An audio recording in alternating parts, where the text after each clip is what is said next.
আসসালামু আলাইকুম। আজকে আমি আপনাদের সাথে বেন্তো কেক ডেকোরেশন শেয়ার করব। এগুলো আমি 4 ইঞ্চি মোল্ডে বেক করে নিয়ে ক্রাম কোট করে ফ্রিজে রেখে দিয়েছিলাম। একই বোর্ডের উপর 2টা কেক বসবে, হাফ ভ্যানিলা, হাফ চকলেট। তো আমি 2টাকেই একসাথে বেক করে নিয়ে ক্রাম কোট করে এভাবে ফ্রিজে রেখে দিয়েছিলাম।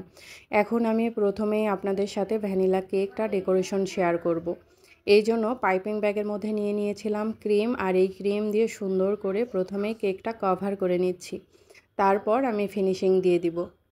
নতুন অবস্থায় কেকের মধ্যে সুন্দর ফিনিশিং আনার জন্য আপনারাও কেকটা ক্রিম দিয়ে এভাবে কভার করে নিতে পারেন। তার আগে কেকটাকে ক্রাম কোট করে ফ্রিজে রেখে দিবেন। তো এখানে দেখেন খুবই আলতো হাতে আমি এটাকে প্যালেট নাইফ দিয়ে সমান করে নিচ্ছি। এখানে আপনারা ক্রিম দিয়ে প্রথমে স্ক্রাপার দিয়ে সমান করে নিতে পারবেন। তো প্যালেট নাইফ দিয়ে সাইডটাকে একটু আলতো হাতে আমি সমান করে নিয়ে এখানে কেকের উপরে আমি ফিনিশিং দিয়ে দিচ্ছি।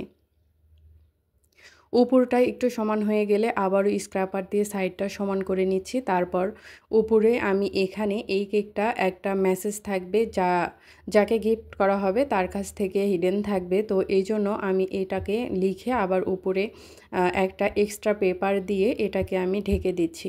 তো এখানে কিন্তু এই কাজটা করার জন্য আমি একেবারে যে নর্মাল পেপারগুলো সেগুলোই ইউজ করেছি। লেখালেখির যে কাগজগুলো থাকে সেগুলোই একটু টেপ দিয়ে আটকে নিয়েছি। না হলে হুইপ ক্রিমের যে অতিরিক্ত পানি থাকে সেটার কারণে এই নর্মাল পেপার ভেতরে থাকলে কিন্তু একটা সময় ভিজে যাবে। তো এখনও আবার সেটাকে কমপ্লিট করে আমি স্ক্র্যাপার দিয়ে একটু হালকা হাতে ফিনিশিং করে নিচ্ছি। উপরে আমি লেখালেখি করে নিব। তো এখানে লেখালেখি করার জন্য আমি সাদা চকলেটের মধ্যে দিয়ে দিয়েছিলাম একটু রেড কালার করে নিয়ে আমি এখানে লিখে নিচ্ছি। কেকের উপরে সুন্দরভাবে লেখার জন্য অবশ্যই আপনাকে আস্তে ধীরে লিখে নিতে হবে। আর এখানে রেড কালার ক্রিম দিয়েও কিন্তু লেখা যেত, বা উপরে যে ডিজাইনগুলো করব সেগুলো আপনারা ক্রিমের মধ্যে রেড কালার মিশিয়েও করতে পারবেন। তবে কেকের মধ্যে বেশি সময় থাকলে ওই ক্রিমটা রং ছেড়ে দেয়, তখন কিন্তু দেখতে ভালো লাগে না। এই জন্য আর কি আমি সব সময় এই টাইপের ডিজাইনগুলো করার সময় সাদার মধ্যে রেড অথবা যে কোনো কালারের মধ্যে রেড থাকলে তখন রেড কালারের এই হালকা কাজগুলো আমি চকলেট গানাশ দিয়েই করে নিই, বা সরাসরি চকলেটটা মেল্ট করে নিয়েও আপনারা তার মধ্যে কালার মিশিয়ে এভাবে করে নিতে পারবেন। তো তারপর বাকি ডিজাইনগুলো করে নিচ্ছিলাম। আসলে এটা কাস্টমাইজড ডিজাইন ছিল। তো আমি ভ্যানিলা কেকটা প্রথমে ডেকোরেশন করে নিব। আর ওইদিকে আমি চকলেট কেকটাকে আগেই ডেকোরেশন করে, মানে ক্রাম কোট করে ডেকোরেশন করে ফ্রিজে আমি রেখে দিয়েছি। তো এটার কাজ হলে ওটা বের করে নিয়ে আসব এবং একই বোর্ডে সেট করে দিব। যদি আপনারা দূরে ডেলিভারি করেন সেই ক্ষেত্রে 10 ইঞ্চি বোর্ড নেবেন। আর এই কেকগুলো 4 ইঞ্চি মোল্ডে বেক করা। আমি এখানে 8 ইঞ্চি সাইজের স্কোয়ার বোর্ড নিয়েছি, যেহেতু আমার লোকেশন খুবই কাছে, মানে ডেলিভারি লোকেশন। এখানে অল্প একটু ক্রিম কাগজের কোণের ভিতরে নিয়ে এখানে আমি হার্ট শেপ করে দিচ্ছি। সত্যি বলতে এই ডিজাইনগুলো দেখতে সিম্পল হলেও যার জন্য রেডি করা হয় তারা কিন্তু খুব সহজেই পছন্দ করেন, এবং সিম্পল হলেও কিন্তু এই কেকগুলো মানে আর কি কাস্টমারকে খুব সহজেই আকৃষ্ট করতে পারে। দেখতে খুবই ভালো লাগে আর ইউনিক এগুলো। তো আমি ডিজাইনটা করে নিয়ে তারপরে আমি চকলেট কেক এই বোর্ডের উপরে এই যে এখানে আমি চকলেট কেকটাকে ক্রাম কোট করে ফ্রিজে রেখে দিয়েছিলাম। এখন অল্প পরিমাণ ক্রিম নিয়ে এখানে আমি ফিনিশিং দিয়ে দিব। এখানে কিন্তু আমি দুভাবেই দেখিয়ে দিলাম। তো ওখানে ওই ভ্যানিলা কেকটা যেহেতু পাইপিং ব্যাগের মধ্যে ক্রিম নিয়ে ফিনিশিং করে দেখিয়েছি। তো পাইপিং ব্যাগের মধ্যে যদি আপনারা ক্রিম না নিতে চান তাহলে সরাসরি এভাবে ক্রিম দিয়ে আপনারা প্যালেট নাইফের সাহায্যে এভাবে ফিনিশিং করে দিতে পারেন। এভাবেও কিন্তু খুব একটা বেশি টাইম লাগে না। তো চকলেট কেকের উপরে একটু আঁকাআঁকি করতে হবে। ওখানে ফিনিশিং করে আমি একটু আঁকাআঁকি মার্ক করে নিয়েছি। এখন এই সাইডেই আমি আগে থেকে রেডি করা ভ্যানিলা কেকটা এখানে বসিয়ে দিব। বোর্ড থেকে, অর্থাৎ এক বোর্ড থেকে এক বোর্ডে যখন কেক পারাপার করবেন তো একটু সাবধানে করে নিতে হয়। আর এই জন্য কেকটা বেশিক্ষণ ফ্রিজে রেখে ক্রাম কোট করে রেখে দিলে সুবিধা হয়।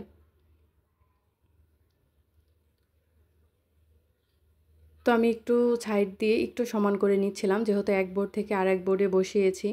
আর এখানে আমি চকলেট মেল্ট করে নিয়েছিলাম। এখানে আপনারা চকলেট গানাশটাও ইউজ করতে পারবেন। তো এখানে আমি আলতো হাতে আঁকাআঁকি করে নিচ্ছিলাম। সরাসরি যদি আপনারা আঁকাআঁকি না করতে পারেন তাহলে এভাবে আপনারা মার্ক করে নেবেন ডিজাইনটা। তারপরে আঁকাআঁকি করে নেবেন। আমি কিন্তু আগে থেকে মার্ক করে নিয়েছিলাম। কাস্টমাররা হয়তো ভাবেন যে এই ডিজাইন করতে আর কী সময় লাগে, কিন্তু এগুলো না আসলে অনেক বেশি ধৈর্য নিয়ে কাজ করতে হয়। একবার যদি নষ্ট হয়ে যায় দেখা যাবে যে পুরোটা তুলে নিয়ে আবারও কেকের উপরে ফিনিশিং দিতে হয়। এই যে দেখেন আমার এক হাতে একটা ফোন আর একটা ফোন দিয়ে আমি ভিডিও শ্যুট করছি। তো এই ফোনটা হাতে থাকার কারণ হচ্ছে এখানে আমি ডিজাইনটা দেখে আর কি করছি। সব কিছু আসলে ওভাবে মনে রাখা যায় না, তো ডিজাইনটা সামনে রাখলে করতে একটু সুবিধা হয়। তো আমি একটু কালার ক্রিম দিয়ে কাজ করব, তো আমি এই ফাঁকে ক্রিমটাকে কালার করে নিচ্ছি। অন্যান্য ভিডিওতে আমি কিভাবে ক্রিমে কালার মিক্সিং করি সেটা দেখিয়েছি জন্য এখন আর দেখালাম না। সব কিছু ক্যামেরার মধ্যে দেখাতে গেলে অনেক বেশি আসলে টাইম লাগে। আর খাতায় লেখালেখি এবং কেকের উপর লেখালেখি বলেন আর আর্ট করাই বলেন, এগুলো একটু সাবধানতার সাথেই করে নিতে হয়। যতটা সহজ ভাবা যায় ততটা সহজ না।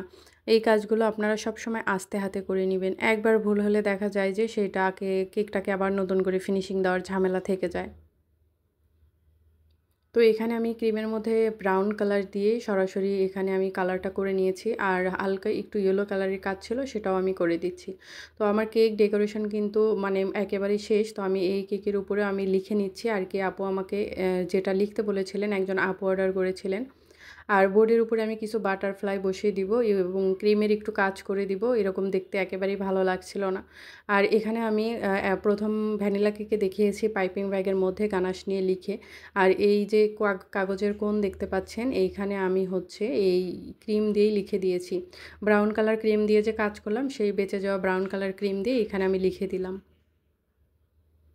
বোর্ডের সাইডে যে ক্রিম ছিল সেখানে হচ্ছে যে আমি হালকা একটু ক্লিন করে দিয়ে এখানে আমি হচ্ছে একটু ক্রিম দিয়ে প্যালেট নাইফের সাহায্যে আলতো হাতে একটু ডিজাইন করে নিয়েছি। তো এটা আহামরি কোনো কিছু না দেখানো। তো এই হচ্ছে আমার কেকের ফাইনাল ডেকোরেশন। কেমন হয়েছে অবশ্যই কিন্তু আপনারা জানাবেন। তো এরপর আমি আরও একটি কেক ডেকোরেশন করে দেখিয়ে দিব। এখানে হচ্ছে আমি ভ্যানিলা ফ্লেভারের ২ পাউন্ড কেক আমি আগে থেকেই ক্রাম কোট করে রেডি করে রেখেছি একেবারে ফুল ফিনিশিং দিয়ে। তো এখানে আমি ফন্ডেন্ট দিয়ে বানানো আগে থেকে ফ্লাওয়ার আমি এখানে বসিয়ে দিচ্ছি। আজকে এই ভিডিওতে আমি একটু ফন্ডেন্ট নিয়ে বিস্তারিত বলার চেষ্টা করব। অনেকেই কেকের উপরে ফন্ডেন্ট বসিয়ে ফ্রিজে রাখতে ভয় পান। আপনারা এগুলো গাম পেস্ট দিয়ে করে নিতে পারেন, তাহলে ফ্রিজে রেখে দিতে পারবেন, কোনো সমস্যা নাই। অথবা ফন্ডেন্ট দিয়েও যদি বানাতে চান, ফন্ডেন্টের সাথে একটু সিএমসি পাউডার অ্যাড করে নেবেন, তাহলে সুন্দর সুন্দর টপার আপনারা কেকের উপর এভাবে সেট করে অনেক সময়ের জন্য রেখে দিতে পারবেন, কিচ্ছু হবে না। যেমন এই কেকটায় আমার কাছে থেকে কাস্টমার 2 দিন আগে নিয়েছিল, কারণ তার লোকেশন ছিল অনেক দূরে। আমার লোকেশন বগুড়া, তার লোকেশন জয়পুরহাট। তো সে যেদিন কেকটা দরকার আসতে পারবে না জন্য 2 দিন আগে এই কেকটা আমার কাছ থেকে রেডি করে নিয়ে যায় এবং 3 দিনের দিন সে কাট করে এবং মাশাআল্লাহ ভালো রিভিউ দিয়েছে এবং আমি ছবিতে দেখেছি ফুলগুলো একেবারে ফ্রেশ ছিল। আর এখানে আমি ক্যালেন্ডার বসিয়ে দিলাম আর এই যে কালো ফন্ডেন্ট দিয়ে আমি এখানে কাটার আছে এই ডলগুলো, সেগুলো দিয়ে কেটে আমি এখানে হচ্ছে যে বসিয়ে দিলাম। আগে থেকে বানানো আমি আরও কিছু টপার এখানে অ্যাড করে দিব। তো এগুলো ফন্ডেন্ট দিয়ে বানানো আর এগুলো আমি একেবারে আলতো হাতে বসিয়ে দিচ্ছি। তো এখানে মোস্ট ইম্পর্ট্যান্ট কথা হচ্ছে যে কেকটা ডেকোরেশন করার সাথে সাথে আপনারা ফন্ডেন্টটা বসাবেন না, কারণ তখন ক্রিমটা কাঁচা থাকে। আর ফ্রিজে রাখার পর একটা সময় দেখবেন যে ৩-৪ ঘন্টা মানে একটু হার্ড হয়ে আসে ক্রিমটা, উপরের অংশে একটু শুকনো শুকনো হয়। তখন যদি আপনারা ওর উপরে ফন্ডেন্টগুলো বসিয়ে দেন একেবারেই কোনো সমস্যা হয় না। আসলে আমি খুব সহজভাবেই আপনাদের সাথে ভিডিওগুলো শেয়ার করি। অনেকেই দেখবেন অনেক ভিডিওতে বলে থাকবে যে হুইপড ক্রিমের উপর ফন্ডেন্ট বসানো যায় না, ফন্ডেন্ট বসালে গলে যায়, মানে অনেক অনেক কথা। তো এইসব আসলে কোনো কিছুই না। হয়তোবা ফুল ফিনিশিংয়ের যদি একটা কেক হয় তাহলে আপনি যদি ফন্ডেন্ট দিয়ে করতে চান তখন বাটার ক্রিমের দরকার হয়। আর এইভাবে এই রকম সিম্পল ডিজাইনগুলোর জন্য আপনারা হুইপড ক্রিমের উপরেই করে নেবেন, কোনো সমস্যা নেই। যেমন এই যে এই কেকটাই কিন্তু তার প্রমাণ। এরকম বহু কেক আমি করেছি। আমার ফেসবুক পেজ মেহেরিমাস কিচেন, সেখানেও আপনারা চাইলে ঘুরে আসতে পারেন। হয়তোবা ইউটিউবে সব ভিডিও আপনাদের সাথে সময় মতো সবসময় আপলোড করা হয় না, কিন্তু সেখানে কিন্তু আমি করে থাকি। তো ওই কাজগুলো দেখলেই আপনারা বুঝতে পারবেন। আর আমি ছোটোখাটো টিপস সবসময়ই আপনাদের সাথে শেয়ার করি, যেগুলো আসলে আমি ফেস করেছি।